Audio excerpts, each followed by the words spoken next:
मी बसूनच बोलतो, नाही तर परत त्यांची गडबड होईल. बरोबर ना? ठीक. मला वाटतं आत्ता साधारणपणे आपण वसंतजी ते दाखवलं, ही परिस्थिती खरोखर नुसतं स्क्रीनवर बघण्यासारखी नाही, तर रस्त्यावर गेलं तर अनुभवायला मिळते. आत्ता येताना देखील मला जेवढा ट्रॅफिक, म्हणजे मला वाटत नाही कधी मुंबई पुणे एवढं अंतर वाटलं होतं जेवढं आत्ता वाटलं. पण हे का होतं, हे कशामुळे होतं आहे, मला वाटतं ह्याच्या खोलावर जाणं गरजेचं आहे. गेले 2-2.5 वर्ष आम्ही जेव्हा जेव्हा इथे आलेलो, वेगळे वेगळे विषयाचे आंदोलनं असतील, नागरिकांशी संवाद साधायला असेल, मग ते वेताळ टेकडीचं असो, पुन्हा रिव्हरफ्रंट डेव्हलपमेंटचं असो, किंवा इतर काही असो, हे सगळं होत असताना देखील गणपती असेल, नवरात्री असेल, पुन्हा एकदा मी ज्या मंडळांना भेटी देतो, आधी जसं पुणं कधी एवढं लगेच पाण्यात बुडायचं नाही किंवा तुंबायचं नाही पाणी, तसं पाणी तुंबायला लागलेलं आहे. पूर जे आपण पाहतो, ही परिस्थिती वाढायला लागलेली आहे. एकंदर एक साधारण 7-8 वर्षापूर्वीपर्यंत जे वाटायचं की ह्या शहराला एक पुढे संधी आहे, ग्रोथसाठी संधी आहे, ॲस्पिरेशनल शहर आहे, ते शहर कुठे ना कुठेतरी आता चोक व्हायला लागले का?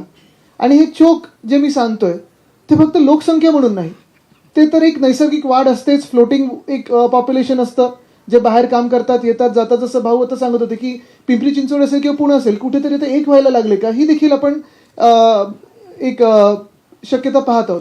पण हे होत असताना प्रशासकीय जे काम झालं पाहिजे, जे शासकीय काम झालं पाहिजे, अनेक विषय इथे वर्षानुवर्ष प्रलंबित असतात. अनेक विषय जसं आपण पुणे बघतो, इतर शहरांमध्येही देखील.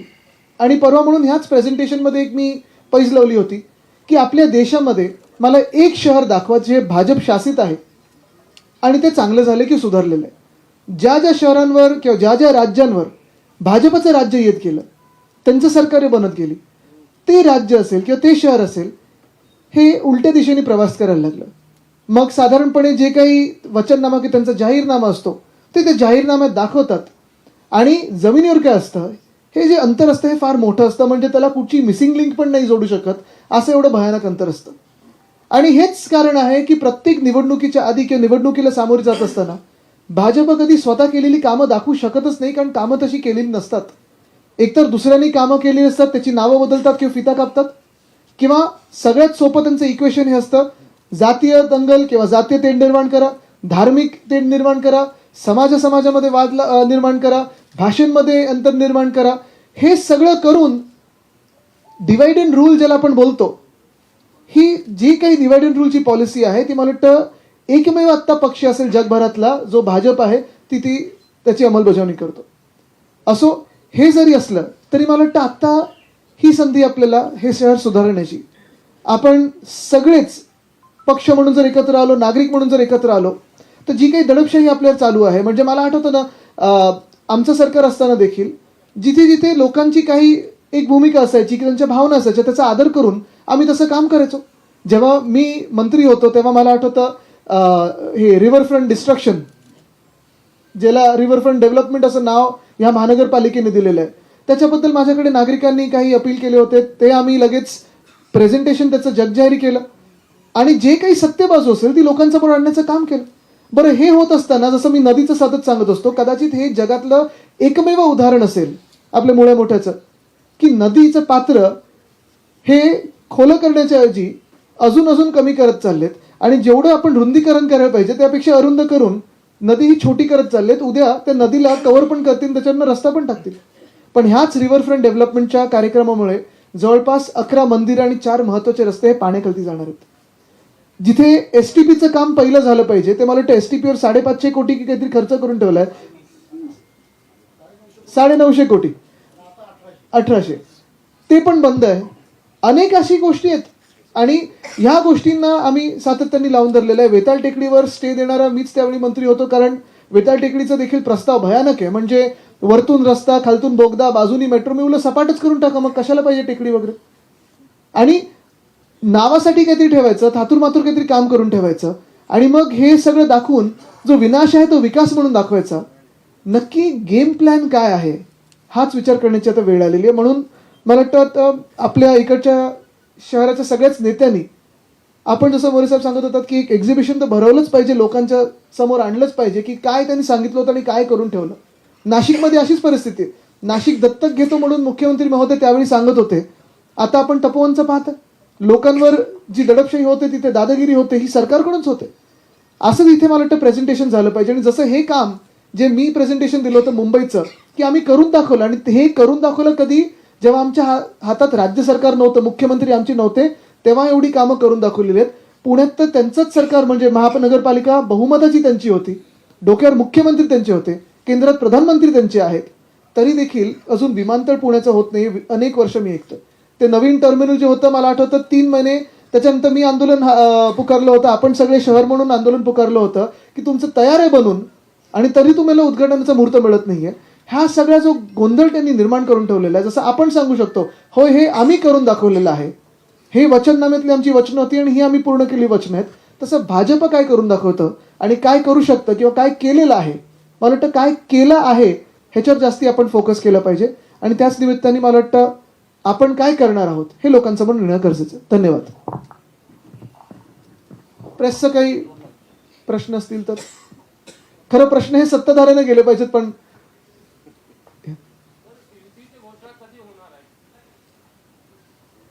मला वाटतं हा विषय फार वेगळा आहे, हा विषय फार महत्वाचा आहे. जो राजकीय विषय आहे, युती असेल किंवा जी काही आघाडी बनेल किंवा कोण कोण येणार त्याच्यात आमचे जे शहराचे इकडचे स्थानिक नेते आहेत ते योग्य वेळी घोषणा करतील. शहरामध्ये सर एकच मला आपण कुठच्या माध्यमातून तेवढं सांगा आणि मग तसं सांगा. हा बसून विचारलं तरी चालेल. मंगेश फल्ले, दिव्य मराठी. शहरामध्ये जशी वाहतूक कोंडीचा प्रश्न जटिल झालेला आहे, तसाच कायदा आणि सुव्यवस्थेचा भयानक झालाय. प्रश्न झालाय का असं वाटतंय का? आणि या संदर्भात राज्य शासन आणि पुण्यातले जे सत्ताधारी आहेत ते कमी पडलेत का? निश्चितपणे कमी पडलेले आहेत. कायदा सुव्यवस्थेचा प्रश्न आम्ही आपल्याच माध्यमातून जो आहे तो सातत्याने बघत असतो. कुठे कुठची गँग, कुठे कुठची टोळी, कुठे काय दुसरं होत असतं. म्हणजे एवढं भयानक होत चाललेलं आहे. आणि त्याला जोडून आता ड्रग्सचा नवीन विषय तर आलेलाच आहे. पण मला वाटतं हे सगळं एक धोक्याची घंटा नुसतं आत्तासाठी नाही तर भविष्यासाठी आहे. कारण जेव्हा आपण ट्रॅफिक पाहतो, ट्रॅफिकचा विषय पाहतो किंवा लॉ अँड ऑर्डर पाहतो, कायदा सुव्यवस्था पाहतो, हे सगळं होत असताना एखाद्या शहराकडे उद्योग का जातात, नवीन उद्योग का जातात किंवा इन्व्हेस्टमेंट का जाते, तर ते शहर राहण्यासारखं असतं. आत्ता जर आपण पाहिलं तर हिंजवडीकडे जाताना संध्याकाळी देखील एवढा भयानक ट्रॅफिक असतो. शहरातल्या शहरात जाण्यासाठी 15-20 मिनिटाचं जे अंतर आहे ते जवळपास 1.5-2 तासाचं झालेलं आहे. आणि ह्याच सोबत जेव्हा कायदा सुव्यवस्थेचे प्रश्न निर्माण होतात तेव्हा धोक्याची घंटा ही नुसतं आपल्या शहरासाठी नाही तर राज्यासाठी आहे. राज्यात सरकार आहे की नाही आणि गृहमंत्री नेमके कोण आहेत ह्याच्यावर प्रश्न उपस्थित होतो. सॉरी, यांचं एक मगाशी तुमचं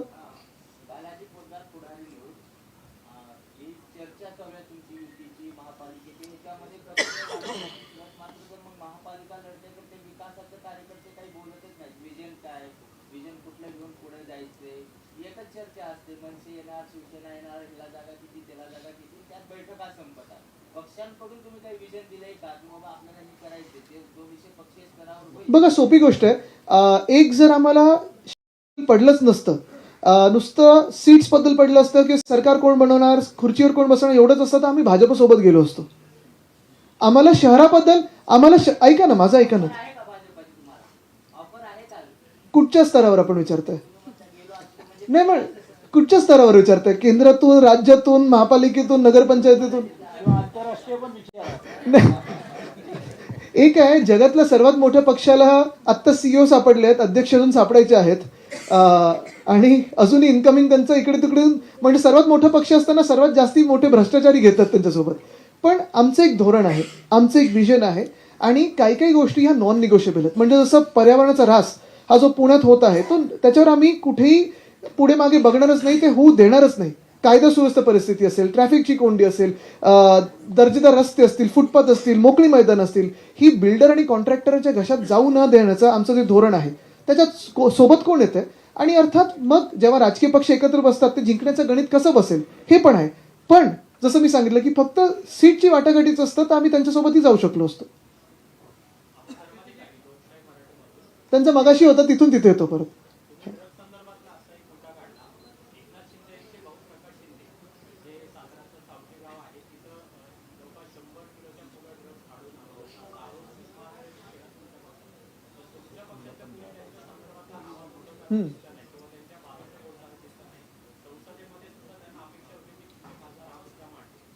त्यांच्यापेक्षा ते आम्हाला सांगतात, ते आपल्यापेक्षा जास्ती आम्हाला सांगतात. पण एक महत्त्वाचं आहे, खासदारांनी पत्र जे दिले ते गृहमंत्र्यांनी दिले, त्यांच्याकडून उत्तर अपेक्षित आहे, मग पुढे बोलू ना आम्ही. आता क्लीन चिट कशाला कशाला मिळते तुम्हाला माहिती आहे महाराष्ट्रामध्ये. एक मस्त सगळं काही मोकळं व्हायचं घ्यायची आणि एकाच पक्षावर कारवाई होते, दुसऱ्या मित्र पक्षावर कारवाई का नाही होते, हा पण प्रश्न सीएम साहेबांनी उत्तर दिलं पाहिजे. एक मिनिट, त्यांचं मागून एक होता प्रश्न.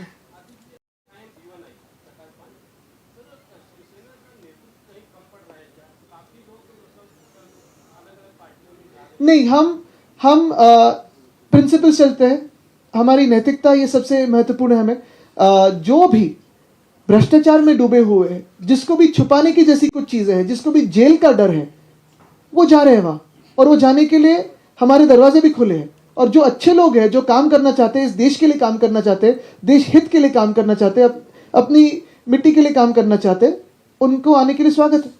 तो आज हमने भाजपा की साथ क्यों छोड़ी? अगर आपको याद होगा तो 2014 के पहले जो हम सरकार बनाने की एक आशा रखते थे, वो इसलिए रखते थे कि हम स्वच्छ सरकार बनाएंगे, साफ सरकार बनाएंगे. उसके बाद अगर आप देखें तो हर साल जैसे भाजपा में सारे के सारे पार्टी से सब भ्रष्टाचारी लोग लेने के लिए लगे, तो फिर पार्टी विद डिफरेंस रहा है कि सब दूसरे पक्ष भी साफ हो गए और इनका वॉशिंग मशीन खराब हो गया. तर आशिष शेलारांनी टीका केली आहे, तुम्ही दोघे एकत्र येत आहे म्हणून. मात्र काही जण मातृत्वावरून तिळगुळ घेऊन शिवसेनेवर जातात आणि त्या इतक्या जागा घेतात आणि परत येतात. लाडक्या भावाला फसवलं जाते असं तुमच्यावर टीका करते. मी त्यांच्यावर आधी पण कधीही बोललेलो नाहीये. त्यांना जी वागणूक भाजपामध्ये मिळते, मी संवेदनशील आहे, मला त्यांच्याबद्दल फार वाईट वाटतं. त्यांना काउन्सिलिंगची गरज आहे आणि म्हणून मी त्यांच्यावर कधीही बोलत नाही. त्यांना आशा आधी पण खूप होत्या, मी कधीही बोलणार नाही त्यांना. आपण पुण्याबद्दल बोलूया ना. पण आता जी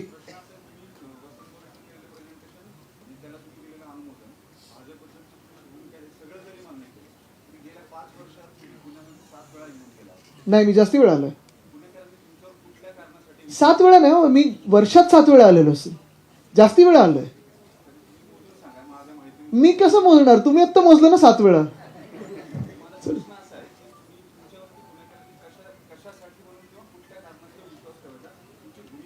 प्रधानमंत्री महोदय किती वेळा आलेत?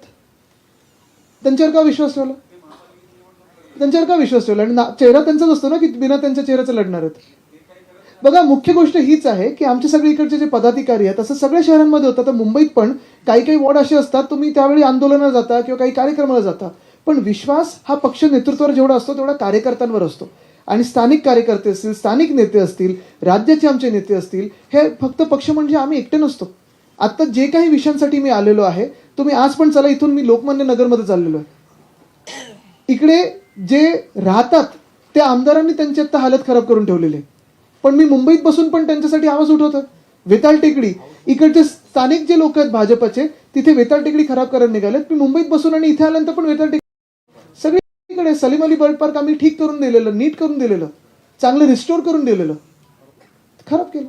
आदित्यजी, आज राज्यामध्ये अनेक ठिकाणी मतदान प्रक्रिया जी आहे ती पार पडते, मात्र अंबरनाथ येथे अनेक बोगस मतदार जे आहेत त्यांनी मतदान केलेलं आहे. दुसरी गोष्ट म्हणजे नांदेडमध्ये काही जे मतदार आहेत त्यांना आणून मंगल कार्यालयामध्ये डांबून ठेवलं होतं, त्यांना पैसे देण्यात आले होते. अशा प्रकार सातत्याने आज मतदान प्रक्रियेमध्ये घडत आहेत. एकंदर आपण ह्या ज्या नगरपंचायतीच्या निवडणूक जर पाहिल्या, प्रश्न हाच उपस्थित होतो की निवडणूक आयोग आहे की नाहीये. कारण आपल्या जेव्हा ही सगळी ड्राफ्ट रोल महानगरपालिकेच्या बनवून मुंबई, पुणे, ठाणे सगळीकडचं आम्ही जेव्हा त्याचं एक वाचन सुरू केलं, यादी वाचन सुरू केलं, जेवढे बोगस मतदार, जसं मुंबईमध्ये विधानसभेच्या वेळी जवळपास 31% बोगस मतदार आम्हाला सापडलेत. आत्ता जेव्हा त्याचा अभ्यास करतोय, आत्ता पण आम्हाला जवळपास 14 लाख सापडलेत. पुण्यामध्ये पण तसेच आहेत. सगळीकडे आपण पाहतो, म्हणजे एका बाजूला सत्ताधारी पक्षांचे बोगस मतदार, दुसऱ्या बाजूला पैशांचा पाऊस. जे एकनाथ शिंदे हेलिकॉप्टरमधून उतरून 2 बॅगा घेऊन उतरले, ते अर्ध्या तासाच्या प्रचारासाठी एवढे 2 मोठ्या बॅगा घेऊन आले का? तंबू ठोकायचा होता का त्यांना तिथे?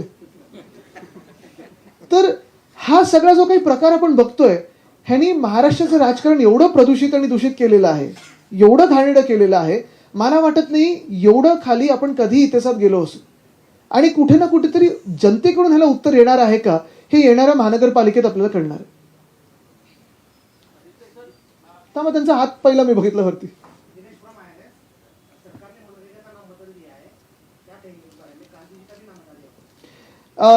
गांधी जी का इतना डर क्यों लगता है सरकार को? यही तो बात है. और उसमें भी काफी सारी बातें अब अगर आप देखें तो जितने दिन थे वो भी कम कर दिए. एक तो देश में नौकरी नहीं है और जो भी आपको डेली एम्प्लॉयमेंट कुछ दे रही थी वो भी आप छीन रहे हो. और ये सब करके इन्होंने कब पास किया बिल? देर रात को. तो इतना डर है क्यों?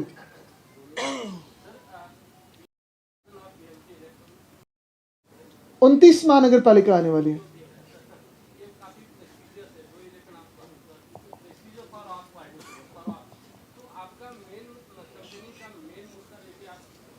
वो तो हम उसका तो जल्दी जाहिर करेंगे, लेकिन ये मैं समझता हूं सिर्फ पार्टी के लिए प्रेस्टीज का इशू नहीं है. एक राज्य में चेक इन बैलेंस भी होना जरूरी होता है. एक ही पार्टी के हाथ में अगर सरकार जाए तो दिल्ली जैसे हाल होते हैं. वहां केंद्र सरकार भी भाजपा की है, नगर निगम भी भाजपा का है, और पिछले साल जो राज्य की सरकार थी वो भी भाजपा की है. और जब भाजपा की सरकार बनती है तो वो कहते हैं ही कमल, कीचड़ में ही कमर खिलता है. वो कीचड़ कैसे होता है वो आपने देखा है. आज अगर आप दिल्ली जाए तो उसी परिसर में आजू बाजू के सारे राज्यों में भाजपा है. जो पहले कहते थे कि नहीं वो स्टबल बर्निंग उस राज्य में होते हैं, वो किसान यहां से धुआं ये करते हैं, अभी तो सारे राज्य आप ही के हाथों में. तो आज भी एक ही और खराब क्यों है? आज भी वो प्रगति मैदान का टनल, उसको कोई हल नहीं है. काफी सारी ऐसी चीजें हैं जो जिसका जवाब भाजपा देना नहीं चाहती, क्योंकि सारे के सारे स्तर सरकार के उन्हीं के हाथों में है.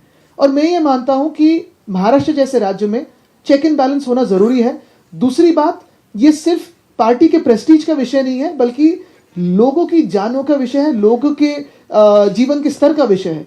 और अगर महानगर पालिका में या नगर निगम जो हम हिंदी में कहते हैं, वहां के महापौर अगर दूसरे पार्टी के हो तो कुछ ना कुछ आगे बात बढ़ सकती है.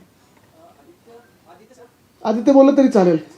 अरे पण मी पण त्याच वयाचं तुमचं, तुम्ही एकदम मला सिनियर करू नका. असे 5 किंवा 3 विषय आहेत का पुणेकरांना तुम्ही आश्वस्त कराल जर आम्ही सत्तेत आलो तर तुम्हाला या गोष्टी देऊ, असं काही जाहीरनामा किंवा तुमच्या पदाधिकाऱ्यांनी तुम्हाला सांगितलंय का की जर सत्ता आली तर या 3 किंवा 5 विषयावर काम करावं? बघा, तुम्ही जाहीरनामा मधूनच काही विषय त्याच्यातून फोडण्याचा विषय करू नका, पेपर लीक करू नका. पण निश्चितपणे मी तुम्हाला 1-2 गोष्टी सांगतो. ह्या शहरावर एक वेगळं प्रेम आहे. एकतर म्हणजे हे मी आत्ता नुसतं निवडणूक म्हणून नाही तर आधी पण सांगितलेलं आहे, ह्याच शहरात माझ्या आजोबांचा म्हणजे वंदनीय हिंदू सम्राट बाळासाहेब ठाकरेंचा जन्म देखील झाला होता. माझं लहानपण अनेकदा आम्ही इथे 15-15, 20-20 दिवस येऊन पाहिलेलं पुणे कसं आधी इथे राहायचो आम्ही, आणि पुणे बदलत चाललेलं. बदलताना प्रगती होणं ही चांगलीच गोष्ट आहे, पण आता ट्रॅफिकची कोंडी हा महत्वाचा विषय आहे. कायदा सुव्यवस्था महानगरपालिकेच्या ह्याच्यात अखत्यारीत येत नाही म्हणून मी त्याच्यावर उगीच बोलणार नाही, पण अर्थात बोलण्यासारखा विषय. पर्यावरण एक विषय आहे, पण हे सगळे विषय घेऊन जो आमचा वचननामा येईल तो एकाच वेळी आम्ही जाहीर करू. आत्ता कुठेही त्याच्यावर मला पेपर लीक त्याचा करायचा नाही, तर पक्षात कारवाई होईल माझ्यावर. बरोबर ना? शहर प्रमुख दोघेही माझ्यावर कारवाईचे हे सुचवतील उद्धव साहेबांना.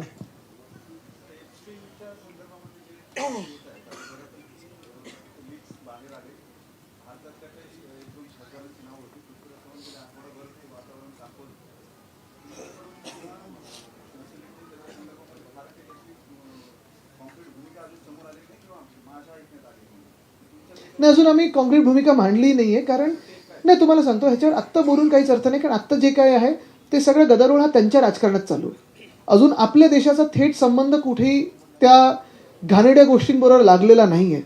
अजून काही त्याच्यातून बातमी आली तर ठीक आहे, पण ज्या गोष्टी त्यांनी केल्या किंवा घडवलेल्या आहेत ते अत्यंत घाणेरडे आहेत.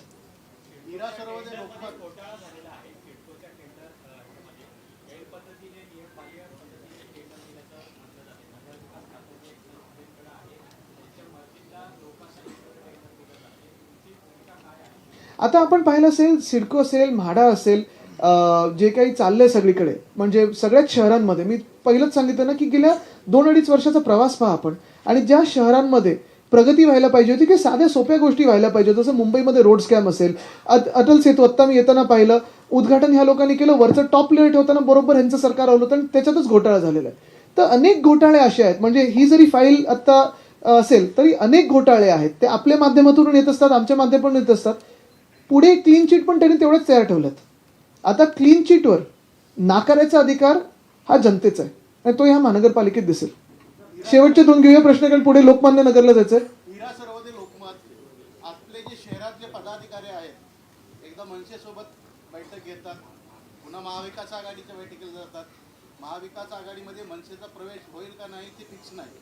जर काँग्रेसचा विरोध कायम राहिला तर शिवसेना आघाडीतून बाहेर पडेल का? बघा, प्रत्येक स्तरावर वेगळ्या वेगळ्या युत्या आणि महाआघाड्या जाहीर होणार आहेत वेगळ्या वेगळ्या शहरांमध्ये. पण जेवढा घोळ जसा मिंदेंची टोळी आणि काँग्रेस एकत्र आली तसा होणार नाही. आणि तुम्हाला आश्वासित करतो एवढीच गोष्ट की जी काही आम्ही आघाडी करू ती ह्या शहराची हिताची असेल आणि एक विजन घेऊन पुढे जाणार असेल. मुझे लगता है मैंने ये बात परसों ट्विटर पे भी कही है, सोशल मीडिया पे भी कही है. एक तो किसी का भी, फिर वो मास्क हो, घूंघट हो, नकाब हो, हिजाब हो, किसी भी इंसान को उस महिला को हाथ लगाने का अधिकार नहीं है. उसका धर्म कोई भी हो, जाति कोई भी हो, कारण कोई भी हो. ऐसे कोई फोटो के लिए खींचना, मास्क निकालना, नकाब निकालना, अगर वो हिजाब नहीं तो N95 पहन के जाती, N95 नहीं तो घूंघट पहन के जाती, पल्लू पहन, यानी जो पदर हम कहते हैं.